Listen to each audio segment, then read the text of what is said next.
नमस्कार, live India में आपका स्वागत है। मैं सम्राट। दिल्ली बीजेपी अध्यक्ष वीरेंद्र सचदेवा ने कहा है कि अरविंद केजरीवाल के काले कारनामों की फहरिस्त बहुत लंबी है। अरविंद केजरीवाल ने योजनाओं के नाम पर गरीब, पिछड़े और दलित समाज के लोगों के साथ धोखा करने का काम किया। उनकी काम करने की नीयत नहीं थी।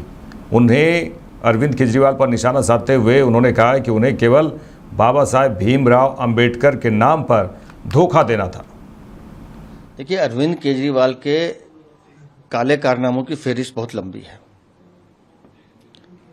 आपने घोटालों के कीर्तिमान दिल्ली में स्थापित किए हैं। शराब घोटाला हो, शीश महल घोटाला हो, डीटीसी का घोटाला हो, पेंशन घोटाला हो या पैनिक बटन घोटाला हो, हर चीज में चोरी अरविंद केजरीवाल का एक मार्का रहा है। लेकिन योजनाओं के नाम पर गरीब, पिछड़े और दलित लोगों के समाज के साथ धोखा करना, उनकी पीठ में छुरा घोंपने का काम भी अरविंद केजरीवाल ने किया है। अरविंद केजरीवाल ने अपने 2020-21 से लेकर 2023-24 के 3 साल के शासनकाल में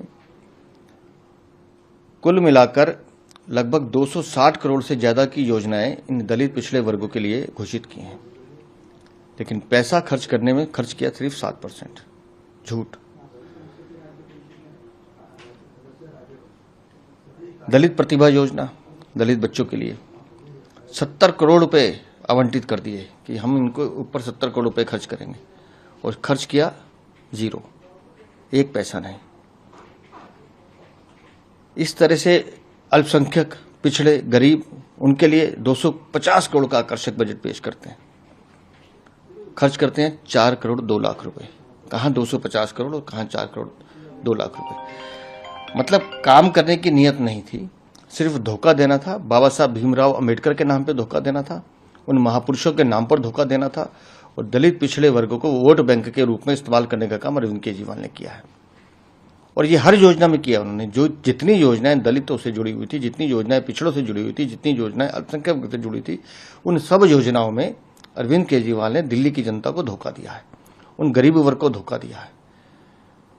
तो हमने आज पूरा डाटा रखा है कि किस तरह से पिछले 5 साल में अरविंद केजरीवाल ने दिल्ली को घोटालों के माध्यम से तो लूटा ही लूटा हुई, लेकिन जिन लोगों को आपने वोट बैंक के रूप में इस्तेमाल किया, उनका एक बड़ा वोट बैंक अपने साथ लगाया, उस वोट बैंक को भी कैसे आपने धोखा दिया है।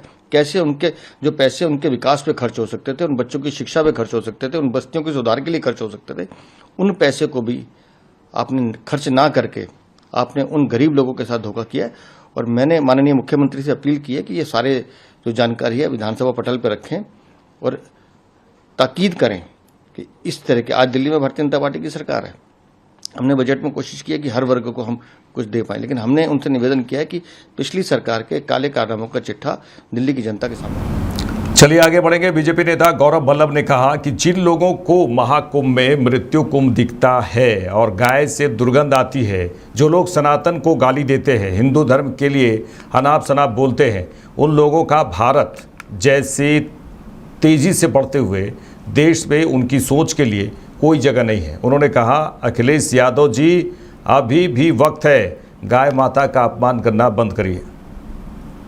जिन लोगों को महाकुंभ में मृत्यु कुंभ दिखता है, गाय से दुर्गंध आती है, जो लोग सनातन को गाली देते हैं, हिंदू धर्म के लिए अनाप शनाप मुंह में जो आता है वो बोल देते हैं, उन लोगों का भारत जैसे बढ़ते हुए राष्ट्र, भारत जैसे तेजी से बढ़ते हुए देश में उन लोगों की सोच की कोई जगह नहीं है। अखिलेश यादव जी, अभी भी समय है, गाय माता का अपमान करना बंद करिए। महाकुंभ को मृत्यु कुंभ जब टीएमसी की नेता ममता बनर्जी बोल रही थी और आप लखनऊ में बैठ के उसकी हाँ में हाँ मिला रहे थे, ताली पीट रहे थे, वो बंद कीजिए। सनातन धर्म और हिंदू धर्म के लिए अपशब्द निकालना निरंतर जो आपके लोग करते हैं, उसको बंद कीजिए। औरंगजेब को क्या महिमा मंडन करना बंद कीजिए। भारत में महाराणा प्रताप का महिमा मंडन होगा, छत्रपति शिवाजी का महिमा मंडन होगा, और हम सब के आराध्य देव भगवान श्री राम का महिमा मंडन होगा। बीजेपी नेता शहजाद पूनावाला ने सपा अध्यक्ष अखिलेश यादव के बयान पर कहा कि अखिलेश यादव वोट बैंक में इतने लीन हो चुके हैं कि सनातन का करो अपमान यही बन चुकी है उनकी पहचान। वे सीधे सीधे अखिलेश यादव पर हमला बोलते हुए कहा है। वे कहते हैं कि गौशाला से अखिलेश यादव ने कहा था, एक बयान उनका आया जिसमें गौशाला से दुर्गंध आती है और इसलिए वे इत्र का काम करते हैं, अखिलेश यादव ने कहा। तो इसी पर उन्होंने कहा कि पूरे गठबंधन और इनकी पार्टी का एजेंडा है कि सनातन को दो गाली ताकि मिले वोट बैंक की ताली। देखिए, अखिलेश यादव जी जो कृष्ण जी के भक्त होने का, यदुवंशी होने का दावा भी अक्सर करते हैं, कृष्ण जी तो स्वयं गोपालक थे, गोपाल कहते हैं हम उन्हें। पर अखिलेश यादव जी वोट बैंक में इतने लीन हो चुके हैं कि सनातन का करो अपमान यही उनकी बन चुकी है पहचान। कहते हैं कि गौ और गौशाला से दुर्गंध आती है और इसलिए हम इत्र का धंधा करते हैं क्योंकि इत्र में खुशबू आती है। मतलब कि गाय, गौ जिसको हम माता मानते हैं, वो इनको दुर्गंध वाली लगती है। और जो सुअर काटे जाते हैं, हो सकता है उनको उस सुगंध आती हो। जहां पिग्स का धंधा होता होगा वहां पे उनको सुगंध आती होगी। वोट बैंक की राजनीति में कितने स्तर पर उतरेंगे कि कभी मठाधीश को माफिया बोल देंगे, कभी कांग्रेस के अभी एक नेता है जिन्होंने साधु संतों को सांड बोला है, कभी बोलेंगे कि महाकुंभ जो है वहां पे मरने कौन जाएगा, महाकुंभ में गंदगी है, रामचरितमानस पर टिप्पणी, राम मंदिर को बेकार, सनातन समाप्त। तो इनके पूरे अलायंस का और इनकी पार्टी का एजेंडा है कि सनातन को दो गाली ताकि मिले वोट बैंक की ताली। और मुझे लगता है कि हर एक कृष्ण भक्त को आज बहुत। पश्चिम बंगाल के नेता प्रतिपक्ष शुवेंदु अधिकारी ने कहा है कि इस बार हिंदू बंटने वाले नहीं हैं। उन्होंने कहा कि 20 लाख से ज़्यादा हिंदू यहाँ जमा हो चुके हैं, सभी एकजुट हैं, सनातन धर्म की रक्षा के लिए सभी एकजुट हैं। अब सनातनियों को अपने अस्तित्व के लिए एकजुट होना है। उन्होंने कहा कि देश में हिंदुओं के हित में काम करने वाले सत्ता में हैं। बंगाल में हिंदुओं के हित में काम करने वाले सत्ता में होंगे आने वाले समय में। आने वाले समय में जो पश्चिम बंगाल में चुनाव है, इसी को लेकर उन्होंने कहा है। उन्होंने ये भी कहा है कि एक अच्छी सरकार आएगी और हिंदुओं को अपने धर्म के पालन की आज़ादी मिलेगी। हिंदू इस बार बांटने वाला नहीं है। यहाँ काल से आज तक 20 लाख से ज्यादा हो गया हिंदू का समाज, सब यूनाइटेड हो गया। सनातन से तो दूसरा बात है, सनातन संस्कृति रक्षा करने के लिए सब एकजुट है, सब एकजुट है, पूरा महल बन गया है। Today is a auspicious day. The great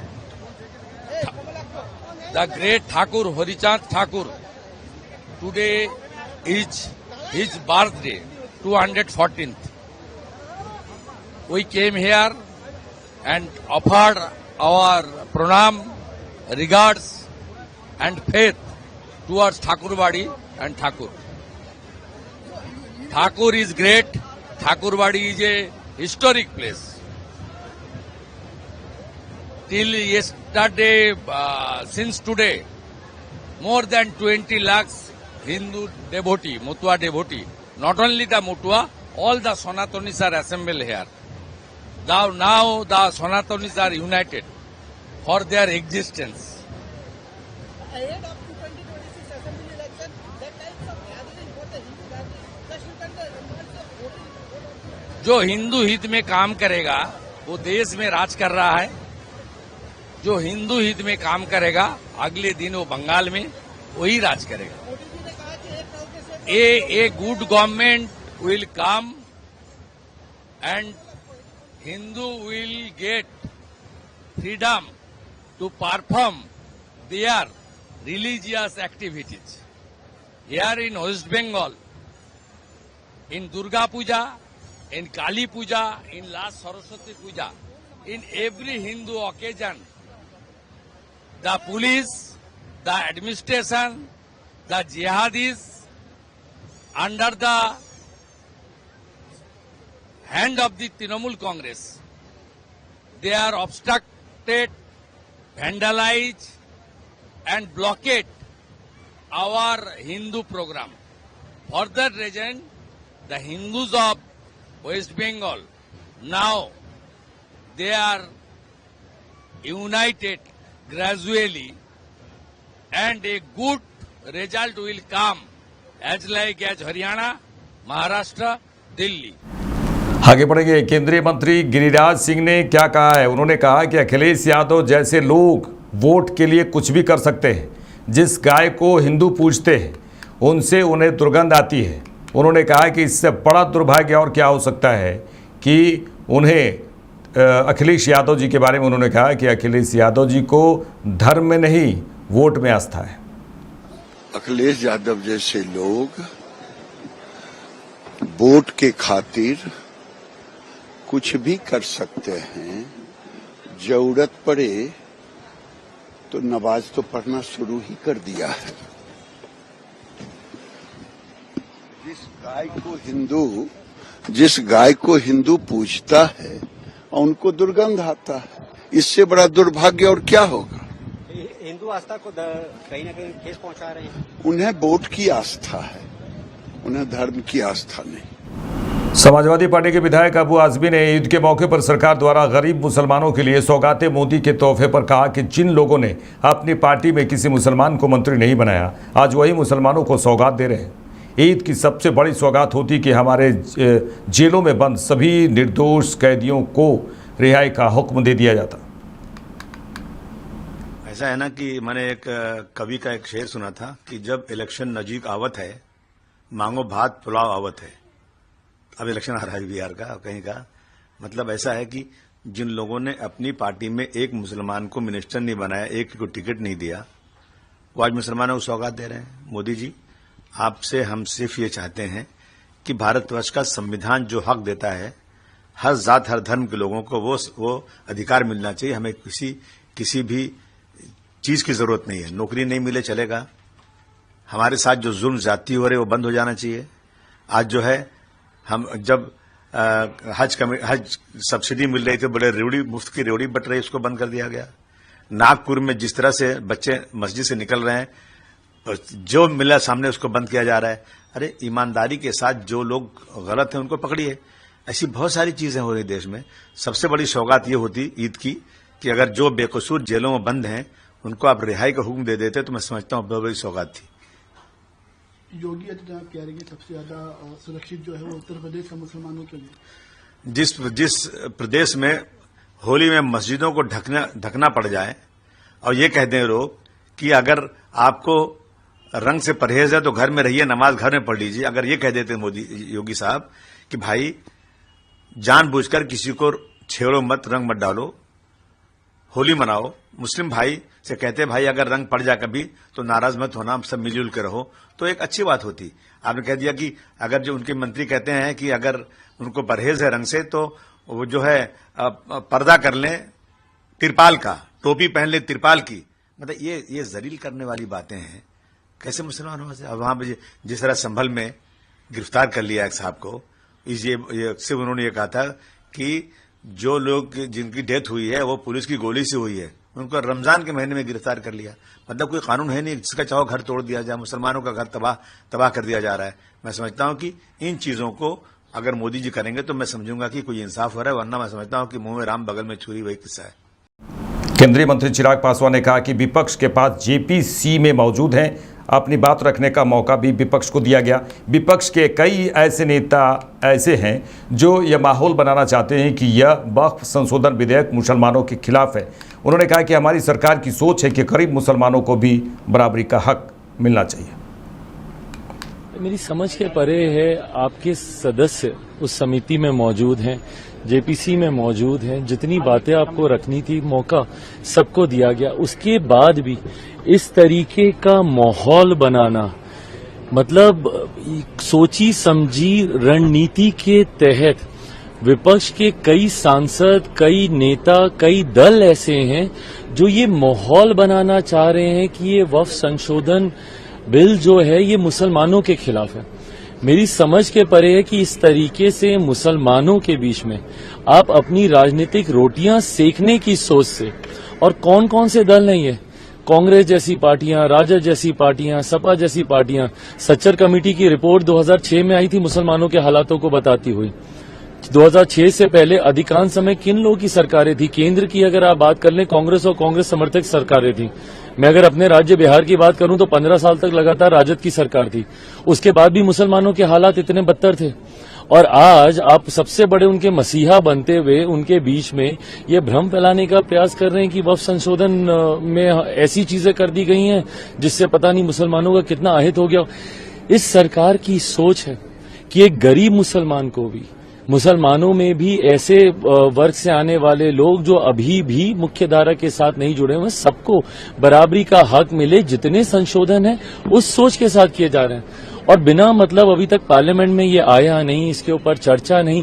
जब आएगा, चर्चा होगी, अपनी बातों को आप रखिएगा, उसके बाद आप बोलिएगा कि क्या सही हुआ क्या गलत हुआ। इन एंटीसिपेशन पहले से ही ये सारी बातें कर कर समाज के बीच में गलत संदेश देना, उनको भ्रमित करना, ये कतई उचित नहीं है। चिराग जी, एक सवाल इसी संदर्भ में है कि कल पटना में इसी को लेकर all India Muslim personal law board के और तमाम लोगों ने वहां प्रोटेस्ट किया और इस प्रोटेस्ट में तमाम राजद के नेता शामिल हुए, प्रशांत किशोर शामिल होते हैं और पटना सेंटर बनता है। क्योंकि क्या पटना में चुनाव होने वाले हैं, बिहार में चुनाव? बिल्कुल, ये सारी चीजें राजनीतिक दृष्टि से की जा रही हैं। बिहार में चुनाव है, इसीलिए आज सबको मुसलमानों की वहां पे याद आ रही है। मैं तो पूछना चाहता हूं, मैंने तो कहा है कि भैया बताएं ना, सच्चर कमेटी की रिपोर्ट में क्यों ये बातें कही गई, बताएं, राजद जवाब देना कि भाई 15 साल तक लगातार आप सत्ता में थे ना, आपका तो समीकरण भी है भाई, आप तो एमवाई को एकदम सीना ठोक के आप बोलते हैं, तो उस एमवाई समीकरण में क्यों एम की हालत ऐसी रह गई? फॉर दैट मैटर वाई की भी हालत आपने कोई सुधारी नहीं है वहां पे, बट आपके एम की हालत इतनी खतर, इतनी बदतर क्यों हो गई? इसका जवाब इन लोगों के पास है नहीं। बट आज क्योंकि चुनाव आ रहे हैं, सब वहां पर जा रहे हैं हितैषी बनने के लिए। और ताज्जुब तो मुझे कई ऐसे मुस्लिम धार्मिक संगठनों से भी है कि भाई आप मुझ पे तो सवाल उठा देते हैं, आप एक ऐसे बेटे पे सवाल उठा रहे हैं जिसके पिता ने अपनी पार्टी को समाप्त कर दिया 2005 में मुस्लिम मुख्यमंत्री बनाने की बात कर। बट इन लोगों से आप सवाल नहीं पूछ रहे जो अपने आप को मुसलमानों का संरक्षक बोलते हुए, उनका हितैषी बोलते हुए, आज तक उन्होंने मुसलमानों को लूटने के अलावा। उत्तर प्रदेश के मुख्यमंत्री योगी आदित्यनाथ ने उत्तर प्रदेश में बीजेपी की डबल इंजन सरकार के 8 साल पूरे होने पर एक जनसभा को संबोधित करते हुए कहा कि आप अच्छे जनप्रतिनिधि चुनकर लाते हैं तो अच्छे कार्य भी अच्छे होते हैं। आज उत्तर प्रदेश अपनी अर्थव्यवस्था को देश की अग्रणी अर्थव्यवस्था के रूप में स्थापित करने में सफल रहा है। आपने अच्छे लोगों को चुनकर भेजा, इसलिए मिर्जापुर में मेडिकल कॉलेज बन गया। यहाँ मां विंध्यवासिनी का कॉरिडोर भी बन चुका है। और इसीलिए जब मैं आया, मैंने कहा पंडित जी इस बार अभी आप गुफा में नहीं गए। उन्होंने कहा जब कमाई का समय आ रहा तब आप गुफा में कैसे भेज देंगे मुझे भी? ये तो जब ऑफ सीजन होगा तब गुफाओं में जाऊंगा। लेकिन बहनों और भाइयों, आस्था भी आर्थिकी का और आजीविका का आधार बन सकती है। यह महाकुंभ ने इसका मार्ग प्रशस्त किया और मैं आपको बधाई देता हूं। मां विंध्यवासिनी का ये कॉरिडोर विकसित होने के बाद लाखों लाख श्रद्धालु आ रहा है और श्रद्धा भाव के साथ दर्शन करके आप सबके प्रति धन्यवाद ज्ञापित करते हुए यहां मिर्जापुर की धरती से जाता है। अच्छे जनप्रतिनिधि आप चुनते हैं, कार्य भी अच्छे होते हैं, अच्छे कार्य होते हैं।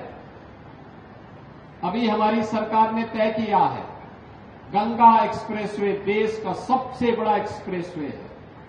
यह एक्सप्रेसवे अभी तक मेरठ से प्रयागराज के बीच में हम लोगों ने तय किया है कि हम लोग सर्वे करें और मां विंध्यवासिनी के धाम को जोड़ते हुए, बाबा विश्वनाथ धाम को जोड़ते हुए इस एक्सप्रेसवे को पूर्वांचल एक्सप्रेसवे के साथ जोड़ा जाए।